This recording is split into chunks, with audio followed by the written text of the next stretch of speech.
History is a fascinating thing. Um, History can really, really provide a lot of perspective on things and the current situations which we are dealing with, um, and how we should deal with situations.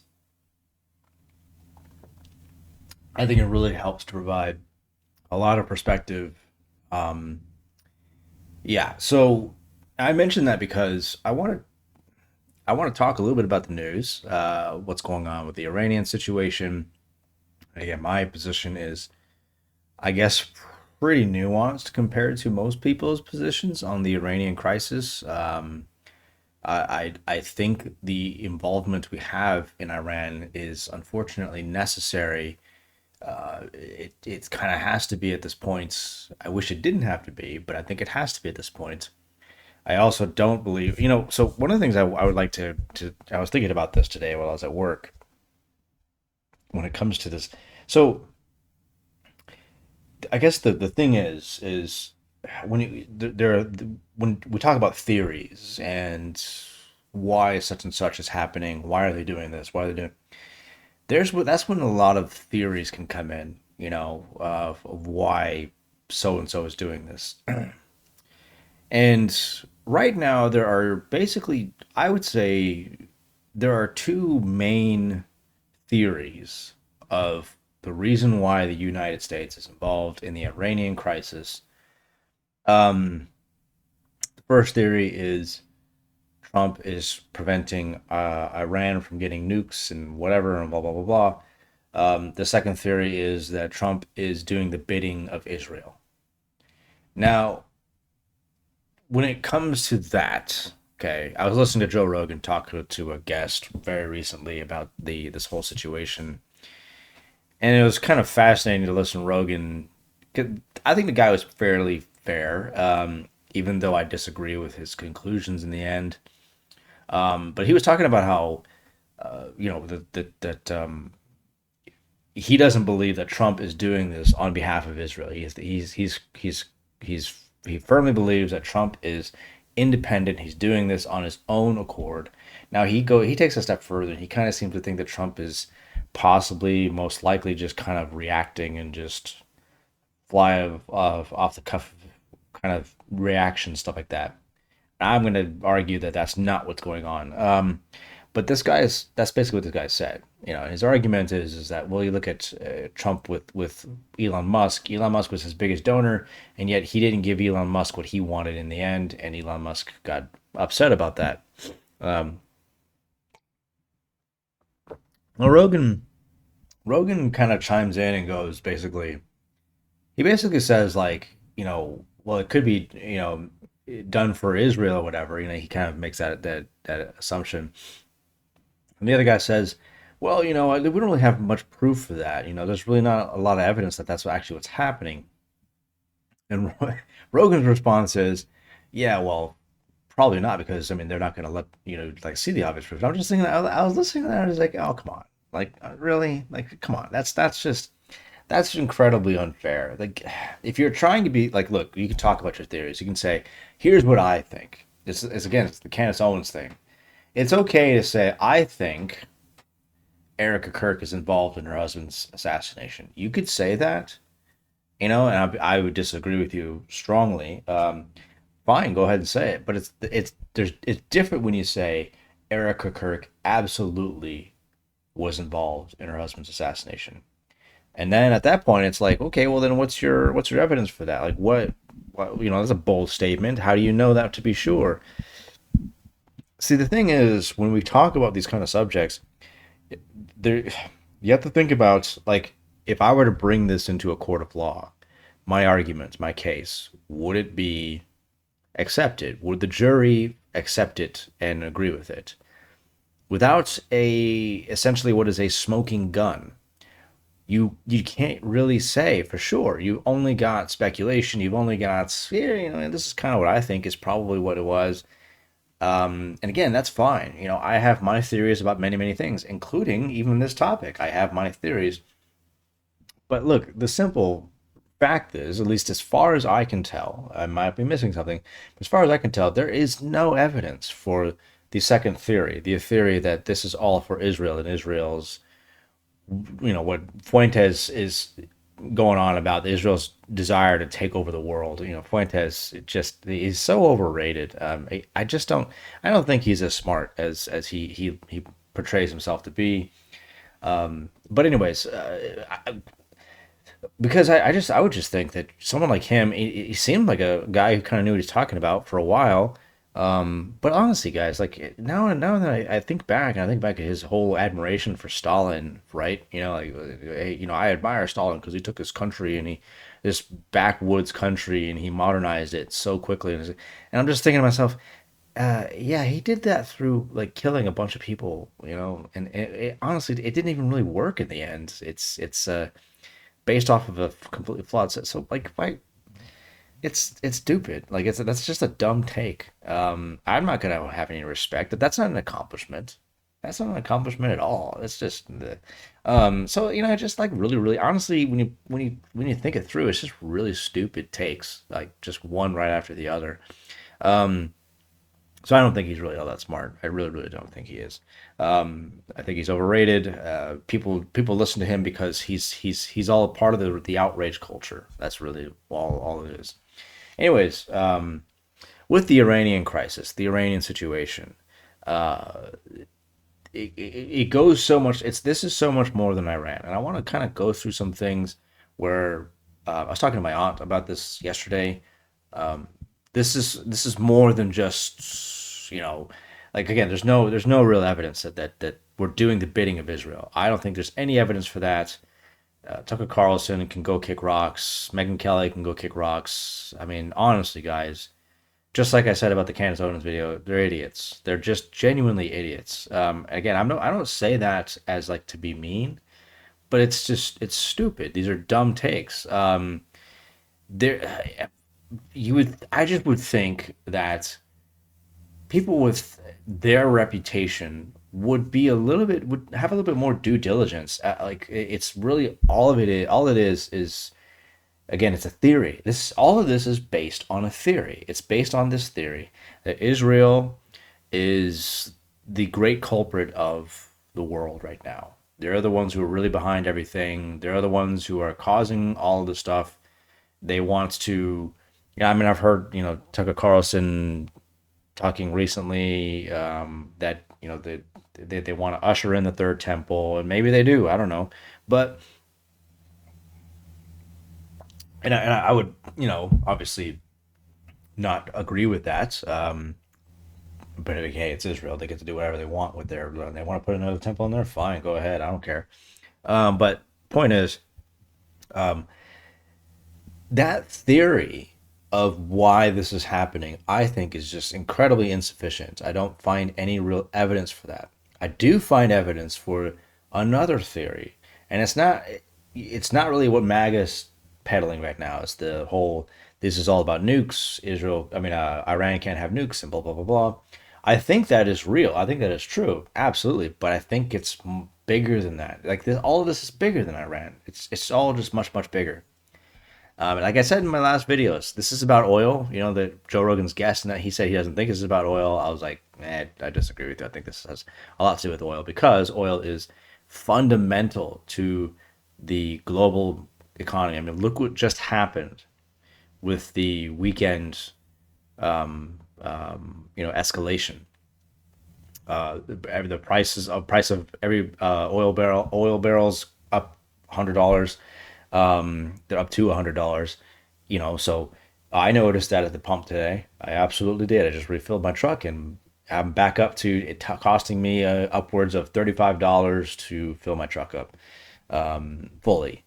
I usually always fill it up at when it's at its halfway mark, but I don't let it get to it's empty. But anyways, so yeah, we're all noticing that. See how quickly that happens. And I just saw an article that said it's probably going to affect our electric bills because oil is important to the power grids because oil is so central to everything. It is the lifeblood of the global economy. It really really is. And a lot of that's coming from the Middle East.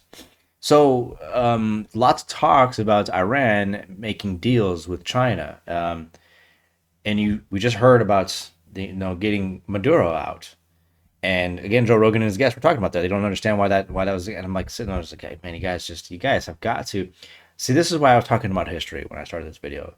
When I study history, and there's another reason why I want to say at the end of this video, but when I study history, when I'm talking about history, I it just allows me to step back and just kind of see if I can count the forest, the trees, or the trees from the forest, whatever, um, and just yeah, do that overall assessment.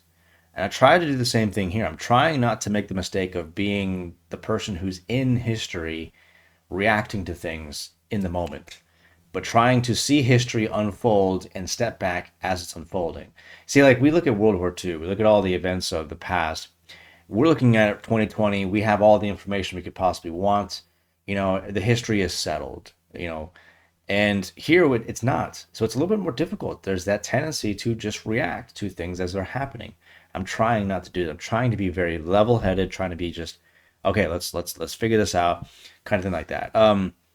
But again, that's another thing. Like that's one of the reasons that with the Iranian thing, it's in many ways it's like the Ukraine crisis. There's a lot of reports coming out. We don't really know what's true and what isn't at this point. We're gonna have to just wait till the dust settles to know exactly what's going on, why it happened, and I'm waiting for all that. But I'm just gonna say that what I think is what's going on is it has a lot to do with oil, um, preventing China from getting any major influence. That's because China is one of our great rivals right now, and it looks like Russia is becoming more and more of a rival. Both China and Russia condemned the Iranian attack. Now, why don't they do anything? Even though they know that they need this oil coming from Iran. Just to kind of reference for you here, I like to use maps. I think maps, for me at least, they're really great for helping me.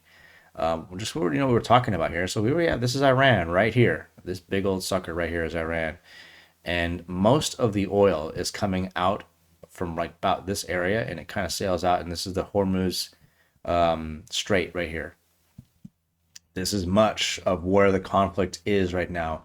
A lot of the world's oil supply comes out from this strait. And now with the Iranian crisis, it is hard to get oil out of from here because of the crisis. Tankers getting blown up or whatever, and the risk factors, that kind of stuff, it ups the prices of oil. So the United States right now, the goal right now for the United States military is basically to keep this strait open as they are finishing up operations. There is Trump has said he is certain that there's really nothing left with Iran. There's going to be, we just have this, Trump will release 172 million barrels of oil from the strategic petroleum reserves. That's to help try to get the prices back down. Because the demand right now, because a lot of oil flow has stopped. And so that's the supply, and it's dropping below the demand. When the supply drops below the demand, the prices always go up. So he's trying to pump more oil basically by using a bunch of reserves to get in there to meet the demand, with the supply. Of course, you can only do that for so long. It's the whole point of reserves. They only last for so long, and eventually he's gonna have to replenish those reserves. But anyways, so that's what a lot of this is going on here. Now, if you look here, you got Iran, right? And then, of course, China is just right over here. And then Russia is just right up there. So, this is the geostrategic, you might say, map of all of this going on right now. And of course, we have our base in Qatar. We looked at that in one of our last videos. We have an air base here. I believe it's this one right here. I believe this is the air base because there are military planes um, on this base right here. You got some C-130s right there. It looks like, you got some helicopters. It doesn't look like it's very strongly, like there's not a huge presence, but there's a presence. Looks like we got some more planes. These are bombers, I believe. More C-130s right there. So it's not like, these aren't really for heavy military presence. It's mostly Air Force stuff, quick response forces and things like that to any weirdness going on here. So we have our base there. Now, again, I want to make the case that this is really what we're talking about here. the Venezuelan thing, the Greenland thing. By the way, Greenland, it's all the way up here. It's a strategic, value right over there with Russia. So I think this is one of the reasons why Trump wants Greenland. This is all connected. This is all connected. Um, and now I was actually doing some study into Bagram Air Base and its history in the Afghan War. I wasn't really doing it for any other reason other than I was just kind of curious. I just was like, yeah, I'm just fascinated right now. I'm looking into the not the Iraq War, the Afghanistan War, and just kind of looking at the different air bases at those times. And it was kind of cool to look at the history. So this is the air base in Kabul. We use this as well during the Afghanistan war. If you go to the history thing here, and then you go back to, for instance, like look at it right now. This is what it looks like right now. If you go back to like, right at the height of the war in Afghanistan, like 2009, you're going to see many more military vehicles parked on here. So, because it was used and more, see like all that stuff right there, it was very much used. It looks like they were washing these here when pictures were taken. But anyways, so it was kind of fascinating. But I had learned kind of just indirectly that about, let's see, when was December? It was 4 or 5 months ago. 4 or 5 months ago, he announced that he has been trying to actually get the Bagram Air Base back in Afghanistan. That's this air base right here. This is one of the largest air bases in the world. It goes back to the Soviet occupation of Afghanistan in the 1970s, I believe, up into the 80s, towards the end of the Cold War. Um, and of course, this became sort of the nexus points of the United States operations in Afghanistan. And you could almost argue in the Middle East entirely. It's a huge air base, especially with the United States having it. So if you look at the progression of it from all the way back into like 2003, you can see how it's still kind of like, it's this. Again, you can see all these military, those A-10s all over the place right there. Of course, now there's nothing there because we abandoned it. You can see that. But you can see the difference with the United States taking over it and what we did with that air base. We really expanded it and made it huge. It's a massive place. The Taliban currently have this, from what I understand. They currently occupy this base. Um, so this is Bagram Air Base. Now look at it strategically. Let's zoom out right here. Bagram Air Base. Why would Trump want this air base again? So here, look, you have this article. I'm going all over the place here. Sorry, but this article was posted on the 10th of October. Oh no, the 23rd of October, 2005. So again, that's a couple months ago. So, an old dispute has been rekindled by President Donald Trump. He demanded that the United States retake Afghanistan's Bagram Air Base, formerly the region's center of coalition logistics, intelligence, and counterterrorism, during a recent news conference held in the United Kingdom. Abandoned during the chaotic 2021 pullout, Bagram has become a symbol of both the end of 2 decades of war and the limits of the U.S. action. Mr. Trump views reversing it as a response to China's increasing regional influence and conveys more than just military aspirations, deeper concerns about America's place in the world, the unsolved lessons learned from Afghanistan, and whether symbolic assets can take the place of sound policy are hidden beneath hyperbole. So, the geopolitical context. The importance of Bagram is rooted in its history and geography. Constructed with Soviet assistance in the 1950s, it served as the core of Soviet operations throughout the war of 1979 to 1989, the year I was born, actually, and after 2001, as the nerve center for the United States and NATO. When Mr. Trump presented it as a counter-China asset, he emphasized that its location at the intersection of South and Central Asia allows it access to Pakistan, Iran, and Western China. Reoccupation, however, would elicit considerably more. Okay, so Tehran here, by the way, it says Tehran would strengthen its tactical cooperation with the Taliban. Moscow would see encirclement and rely on Tajikistan and Uzbekistan to prevent Washington from accessing other countries, and the Taliban would categorically oppose any U.S. involvement. Symbolic push for Bagram risks a regional escalation drawing Russia, Iran, and China, which, as we can see now at this point, because we've just directly intervened in Iran, we just killed their leader and a bunch of their other potential leaders, just killed them, just took them out. So, and Russia and China didn't do anything. So, I think we can look at this statement right here. A symbolic push for Bagram risks a regional escalation drawing in Russia, Iran, and China. That probably wouldn't have happened if we wouldn't just took it by force. Probably wouldn't happen because they can't. They Russia and China they are not as strong as Tucker Carlson is saying they are. I'm convinced of that. I really really believe they're not. But so the point here is that remember this is written much earlier than what's going on right now. Okay, this article, it's talking about Tehran, their issues with it. Like again, Iran, Russia, and China. Why would they be offended by this? Possibly because Iran is trying to make an alliance with China and Russia. They're trying to work in this alliance to push the United States influence out of the Middle East, so that they can basically control the Middle East. Because Trump in his last administration, you remember Trump got the Saudis and the Egyptians, got all these guys to kind of work together. Basically, that's not in the interest of Iran. That's not good for them. And now Trump is on his way out. Basically, this is his last roll of dice to really make any effort. And I think Trump is being much more aggressive now. Trump, I believe Trump right now. He is trying to set America up to be ready for China and Russia in a potential future conflict.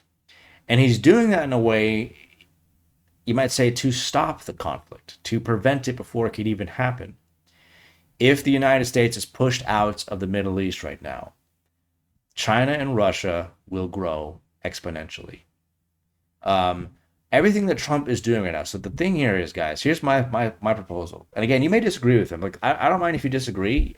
Fine. You disagree.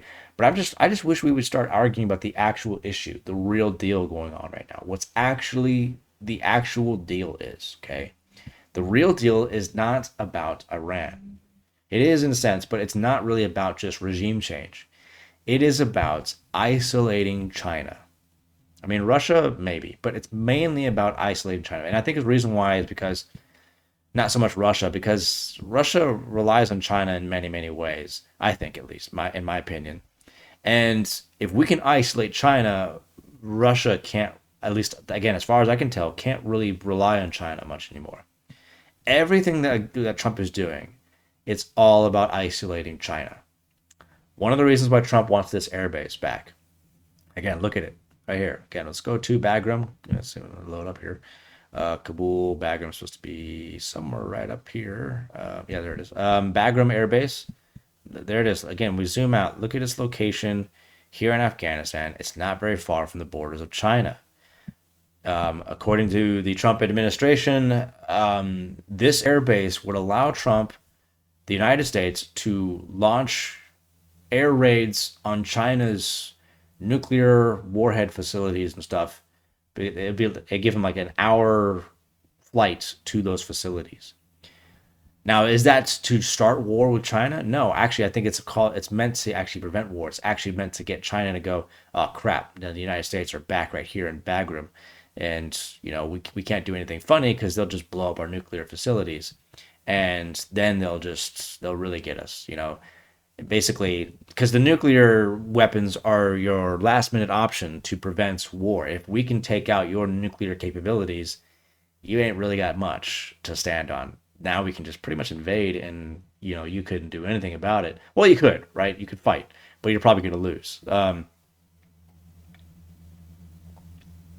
that's what this is all about. This is also why, by the way, I think Trump is really invested in Japan's new prime minister, right over here in Japan.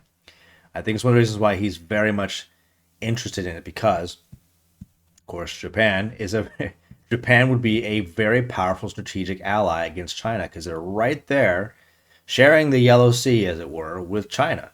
Japan could have a very strong navy, combined with the United States Navy, could just really give China a hard time. Of course, with Taiwan in there, the Philippines in there. This is basically a massive. I saw a YouTube video a couple years ago, but basically, there's a potential to build a huge blockade of China's, navy if it came to war. And of course, Russia Russia's in similar hot water. Russia does have these ports out here, but the problem with these ports right now is the same as Russia had in World War One. These really are. I don't know how well they can manage winter weather now. Maybe it's better now, but back in World War One, they had ports out here. Russia had ports out here. They kind of had all this basically, and they did have ports out here, but the ports kind of they froze over in the winter, and so they were really only useful at certain times of the year. I don't know how much that's the case anymore, but again, either way, this is basically all Russia's got for access to global trade and its naval access and everything like that. That's why Russia is at war with Ukraine right now. Most of it's just about trying to get regain access to the Black Sea, so that Russia can continue its trade with the rest of the world. Um, it does have this up here, but again, it's not very much. Like really, this is essential for Russia. This is again why I think Russia wants to. It's got basically this eastern half of Ukraine. I think that's why Russia wants to keep it. That's why they're in their negotiations with Ukraine, which seem to have stalled. Don't really seem to be going anywhere. They're demanding that they keep this basically this region that they've basically taken control of. They want to keep that because it gives them access to this little area, which is kind of like almost its own little strait in itself that goes into the Black Sea and into the Bosphorus Straits, which is here in Istanbul, which gives them access to the rest of the world, that kind of stuff like that. So I think that's really what the Ukraine war is mainly about for Russia. That's what you have going on, and like that, the article said, you have Uzbekistan right here, Turkmenistan, Tajikistan, of course. These countries are here, friends of Russia. Looks like but look, guys, that's what's going on here. This is what's going on. This is what it's all about. It's getting dark because the sun's going down. But this is what it's really about. This is what I'm convinced that this is what it's about. And for a while, they were getting China was getting oil deals from Venezuela. That's why we went in there. We took Maduro out because we were again. It was all because we're trying to keep China. We're isolating China. That's what Trump is doing. This is not about Israel. This is not about just doing what Israel wants, covering for pedophiles and blah blah blah blah. That's not, guys. If that's the way that's where you're going, your perspective is a little bit too tiny. It's a little too small. You need to be thinking bigger picture. Well, then why does Trump talk about this? Because a lot of this stuff, what Trump is doing, a lot of it's probably top secret. This is high levels of espionage right now. Probably can't even talk about most of the stuff. The more Trump talks about what this is really about, this is about China. We got to do this so we can stop China. Blah blah blah blah. The more Trump basically gives up vital, high, top secret intelligence assets potentially. You can't just be talking about stuff like this on the news. This is why this kind of stuff, we learn about this stuff later. We will learn more and more about this later on, like years down the road. And that's what I want to say here. I want to make this point here, and then I'm going to end this video. Um, Let me just go ahead really quickly here before I do that. Turn on what light I have. I need to replace those light bulbs right there. But history, like I said, history. What I love about history is it's solidified. History is what it is. You can't change history. It is what it is. Um, Maybe that's one of the reasons why I like history as opposed to more modern day stuff, because there's a lot of stuff going on that I don't know about. I don't know what's happening. You don't know what's happening in Iran. You don't really truly know. We don't truly know right now. Um, the rocket that killed those schoolgirls. There's a lot of dispute about that. I don't know what to believe. We're just gonna have to wait and see. Just like we had to do with Ukraine for a while. We had to wait and see what was really going on. We started believing a bunch of propaganda. A bunch of it turned out to be false. I think a lot of the same stuff's going on in Iran. It could be even more powerful because AI now is a thing. It's more powerful than it was back when the Ukrainian war started. Um, but history is set in stone. And so, what I'm going to say here, guys, you can agree with Trump, you can disagree with Trump. That's your prerogative. And I'm not really going to fight you for that. I totally get why you would oppose this kind of stuff, and for several arguments. Again, if you're going to do it for the Israel thing, then I don't get it. I think you're being really stupid. Sorry, I do. But I'm just going to say this. I think that that's what's going on. I think that that is what Trump is doing. I think that's what this is all about. It's isolating China, um, trying to force China into a negotiation. I think, we talk about, oh, this could be World War III. I think we're already at war. But I think war is a different kind of thing now, guys. I think it really, really is. This is almost another Cold War that we're in with China. Um, uh, it's an economic war with China. It's so much more than just boots on the ground, ships and planes and jets blowing each other up. I think it's much more than that.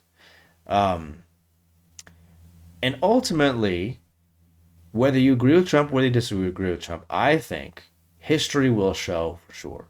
It will let us know for certain. History 10, 15 years from now, I think will judge whether what Trump did right now was the right call.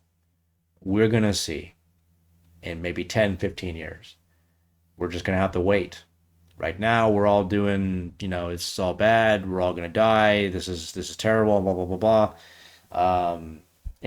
Joe Rogan was talking about complaining about, well, look, now the thing that sucks now is that we're going to probably get a bunch of terrorist attacks here and, people aren't going to like that and that's going to cause people to not want to.